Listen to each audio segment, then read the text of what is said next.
Hey everyone, I hope you're having a great day. My name is Tyler Pate and I will be your host for today's Illustrator Challenge.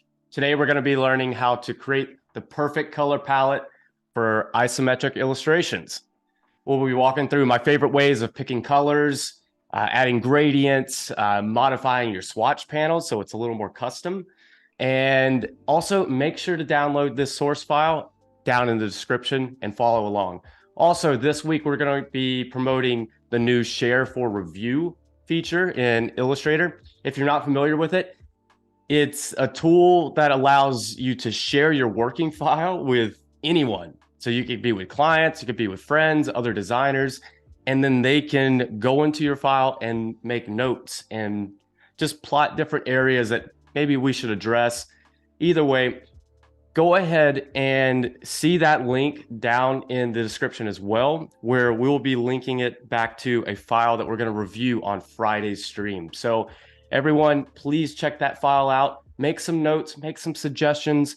Let's just make the coolest illustration that we can make, and I could use your help for that. So make the notes, and then on Friday, we'll review it, make everything live, and it's going to be awesome. All right, so we're going to go ahead and dive into this illustration now. We have a daily challenge. So we're going to be exploring color palettes. And also, with thinking about this process, I was like, what's the best way of exploring color? And honestly, perspective is a really good one to get your bearings on color palettes, because when you're working in particularly isometric views, you have your left side, your right side, your top, and then you sometimes have like different highlighting areas, and all of those colors need to be somewhat distinguished and compelling so that it brings that isometric view just together nicely. All right, so diving into this, I have saved you a lot of time. I've created the actual isometric grid that you see here, and then I did this little building. Again, this is a nice little isometric building and then a color palette to work off of. But what we're going to do is work backwards on this. I'm going to actually show you how I made this grid, how we made this little building, and then kind of defining those colors as we're working through it. It's pretty straightforward, but it just takes a little practice to get it down. All right, so moving over, we're going to start making that grid. So first off, we're going to go to our toolbar here, and we're going to look for, where is this at? The rectangular grid tool. All right. I always forget where that one's at. It's hidden. All right. Perfect. So here's some settings that we're going to change. We're going to change this to, let's go at 1,000, 1,000. That's just making sure that our proportions are all nice and square. Let's see, dividers, we could do, let's see, about 100. And then vertical dividers, we could do that the same too. So we want everything to be nice and consistent. Perfect. Boom. All right, now we have a grid. Let's go ahead and center this. What we got to do now is we're going to find our properties panel. So let's go to window. Let's see if this is open. Properties. Perfect. Let's drag this over. With this grid still selected, we're going to change a couple things here. So we're going to go ahead and take off this so that everything's not proportioned the same. So we can adjust one of these. And we're going to change the height to 866.02. And these are configurations that I found from other tutorials and people that I've worked with that this seems to work best. Okay, and then we're going to skew.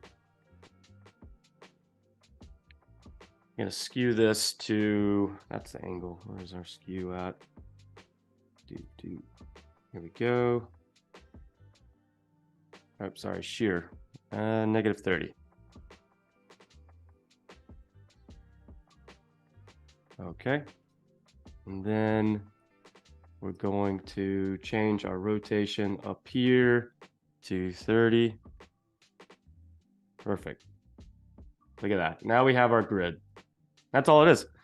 And we're going to change this. I think it's on the right layer. I always like to put the grid on its own layer, and then we could change the opacity a little bit. Something like 30 should be good enough. And then I'm going to lock that. I'm going to lock that layer because we don't want to adjust that grid. That grid should stay where it is. It should be perfect as it is. So, all right, diving in, we're going to go to our artwork, and then we need to start building the base of this illustration so that we can then start looking at the color palette and exploring what would be the best to use. So by using my smart guides, I'm able to plot these points fairly quick. Typically with a color palette, I'm starting with the darkest first. And you know, it takes research. A lot of times I'm looking at Instagram, I'm looking at Behance, I'm looking at Dribble, and I'm looking at all these different inspiration sites, and I'm trying to find color palettes that seem to make sense for what I'm doing. And a lot of times I like this pink, I like this purple. Let's bring those together, and then we can modify them together, and it actually looks pretty good that way. But that's just a high level of how I generally find my color palettes. Okay, so we have what will be our square. We're going to change this, make it a little more square. Perfect. With this selected, I'm going to go to Object, Path, Offset Path. I'm going to bring this in a little bit. Perfect, just like that. And this is actually going to be the top of the building. So we'll make our first highlighting color. Maybe it's a pink. Just kind of working from what we have here. And I'm going to bring this down to create what will be the wall for the top of the roof. Delete. Push that down. And then we can turn this to a darker color like that. We can bring down this pink shade until we snap it right to the grid. Again, smart guides makes this so much easier. And I'm just going to build my wall just like that. And we're going to do the same over here to the left side. Perfect. All right, so we have essentially a rectangle, cube, whichever you want to say, and we're going to start defining those colors. So I think the light source is going to be somewhere like over here. So imagine this being the sun, and then everything is shining this way. Using what we're going to do is this purple and the magenta here. We're going to lighten the front just a little bit. I'm going to see what kind of colors we could play with to bring everything together. And then we're going to have the left side of the building. This is going to be a shadow area. So you got to think a little darker. So whatever our darkest color is, do we want to go that dark, or do we want to find a nice mid-tone in between? Well, right now we're exploring that. So let's just see what looks good for now. And I just like to play with the slider here. Again, I'm just trying to define colors. We're gonna start making these a bit more finalized further we go. Maybe this is even a completely different color. We could do that. Let's see. Still feel like it's a bit too muddy. So I'm gonna start over, and this is what it takes. Trial and error. Maybe something like that. Maybe we do it like that. Yeah, so keep the color palette limited. Let's do it. So we have 1, 2, 3. I think we're going to end on 4 colors here. That's our darkest. That's going to be our second darkest. And we have a pink. And then we have this lighter pink color there. So this would be a color palette to work with, but let's push it further. And I think what we could do is, I think we could define this highlighting color as a completely different shade. So let's push it further by make it a yellow. And then we could also change this pink color, make it brighter. Let's go more neon. We'll copy paste this wall here, and we're gonna delete part of it. So now we just defined what will be the front. So each color should represent where it's facing. So since this right wall is where the sun is gonna, or the light source is gonna be directly on, that's gonna have to be our lightest. And then we're gonna have our darkest, which we've defined as being this darker purple. And I think that's probably a good color. Again, if you wanted to use what we've provided over here, I had this other color palette, which was a dark blue, and then there was a yellow / tan, and then there was a pink. So we're going to define this a little differently, just to show you that it's infinite. We can continue to make this color palette as vast as we want it. It just takes a little more time. And adjusting so that we can have this look and feel the way we want. Okay, so now that we have the colors defined, I think it's pretty good. I always like to second guess this process because it's pretty important, and a lot of times it evolves. I get halfway through illustrations and I realize like, oh, maybe we're missing another color that we need. We should expand on it a bit more. I have to double back, expand on it, and then go forward before we can finish anything, because that color is just a big part of this. So what we're going to do now is we're going to start building a little bit more onto our building here. Outline mode, just to see where the grid's at. Okay. I'm going to put a door right here. You change that to the darkest color just so we could see where it's at. I'm going to enlarge our door. This is going to be about a 2-story building, I suppose. Let's go ahead and make a window. Just like that. Save some time. We will duplicate some of these. So I'm going to make the inside of the window by just duplicating and dragging our shape.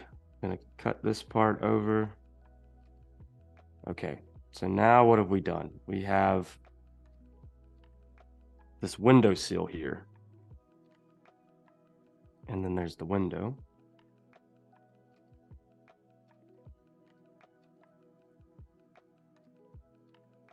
Awesome.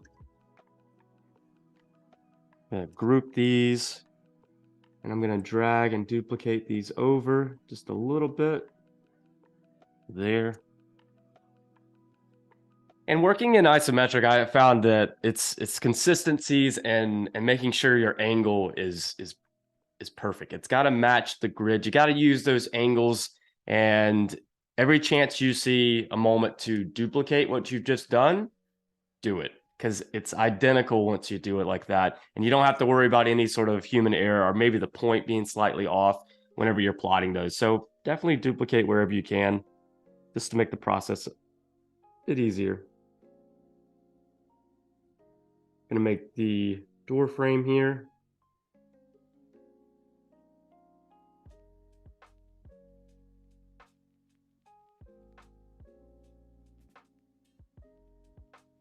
Just like that. Now that we're starting to define this a bit more, I think what we could do is start bringing in, let's say, a gradient. Let's say the color palette we have now feels very flat. We can add a little bit more dimension to it, and we can easily do that by selecting the color that you want. Let's go with the walls here to the left. And if you have your gradients panel open, again, go to window. You should be able to find gradient right there. When you click on that, you'll see exactly what I have here, which is the gradient panel. And you'll see we've got these two colors, two shapes, same color selected. And we're going to drag that color over to our gradient bar. Times you do that, you realize that it splits the black and white that was previously there. That's fine. What we're going to do now is click into our gradient slider. We're going to delete the white, and I'm going to, on the back side of the color that we dropped, I'm going to drop a pin or a swatch by just clicking the slider. So technically, what have we done? We've got two of the same colors, and then we have this black that was originally there. I'm going to delete the black. Now that we have two of the same colors on the slider, I get to now define what's going to be the lightest and what's going to be the darkest. I know the lightest color is going to be the exact purple that we see here. So let's click in to one side. Either side works, but I'm going to click on the right one here. And then I'm going to slightly increase the darkness. Really helps to have your sliders when doing this, because you get to be a bit more hands-on defining those colors. I'll just darken it like that. And let's click in the center, and we're going to add, we're actually going to add one more, which is going to still be a mid-tone, just like that, so we can slide it a bit. And I want this shadow area to be on the back side. It shouldn't be towards the front where the light source is coming. So what we could do is we can reverse gradient. That's just a button click. It just flipped it just like that. Okay, so now the gradient's very left to right. Let's make that a bit more angular. So how do we make that angular? We're going to use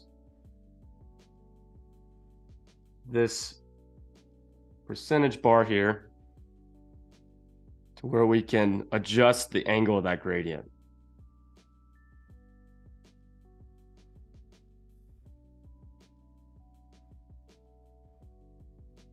Something like that works. And we can give it a little bit more lightness. Okay. And then let's do the same thing for the front. So I'm just going to drag this in. I'm going to delete my other colors because we don't need those. And then let's lighten the left side. Add a little color in there. Let's see how that looks. Nah, we're just going to lighten it with the yellow bar here. Perfect. And then let's reverse it. So we have something like that. And then let's say you created that gradient there on the front, and you want to use that same gradient throughout your entire design. So what do? Eyedropper tool, just like you would if you were just pulling any sort of swatch color that you see through your design. You could do that with gradients. So let's select where we want the gradient to go. Let's click the I button on our keyboard. That's the shortcut to eyedropper. And then click anywhere. Anywhere you click, it will pick up that light or that color source, even if it's a gradient. Perfect. Okay, so we could start building this a bit more. And I'm going to duplicate our wall, drag it up. I'm going to drag these points up a little bit too. And this is how I created that sign. Go to outline mode so we can see our grid. I'm going to duplicate this a little bit so it makes it appear as if it's thicker. And change my color, add a point, let's connect these angles here to complete the thickness of the sign, just like that.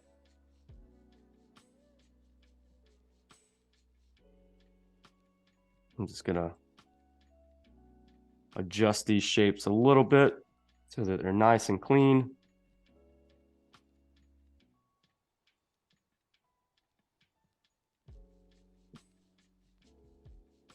Perfect. I'm going to change the top one to our pink. So we're dealing with something like that. Select this one more time, copy paste into place. Let's scale it down. Bring it to here so it's touching the wall. And then I'm going to delete that. Do Shift X. It's going to turn that solid shape color into now a stroke, which is going to be the legs of the sign. So let's round that a little bit. Can bring it up, thicken it, say about right there. Make sure this is in front. Only thing that we didn't do, let's make this color. Okay, perfect. This is a great segment. So with this stroke, I actually think it should be maybe this purple, the purple that's in the window. I think that's what color the legs should be. So if I click, it's gonna select that gray or whatever that color is in the window, but it's gonna replace my stroke to now a fill. That's not what I want. So here's something that we should do whenever we're defining our color palette. And since you open up this source file, it's got all these colors in here, right? All these colors in our swatch library that we don't even need.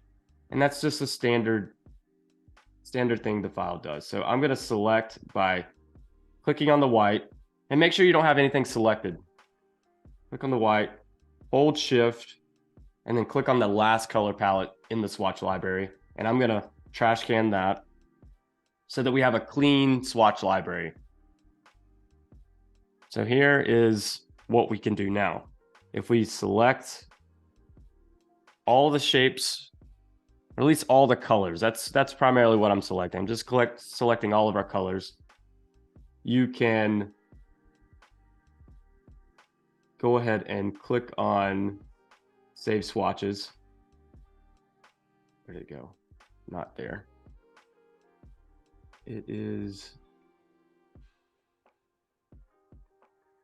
there we go, new color group. Perfect. Let's just say file colors. Perfect. Now that just pushed all of these colors that we've selected into our swatches library perfectly.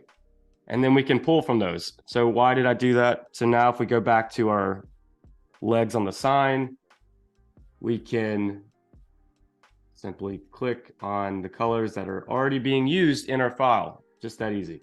So now we can kind of see what works. I think something like that. We want to get real fancy, copy paste. We can add a highlight by then adjusting, moving over, just like that.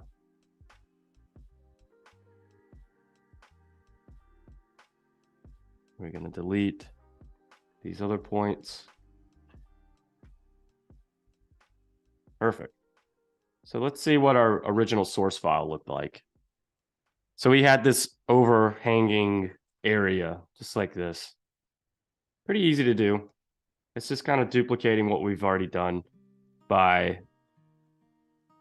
let's select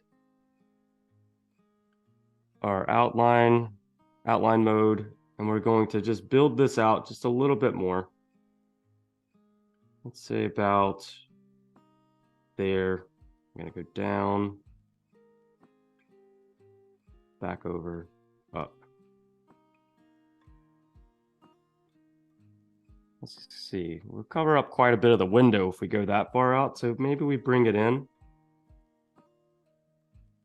How's that?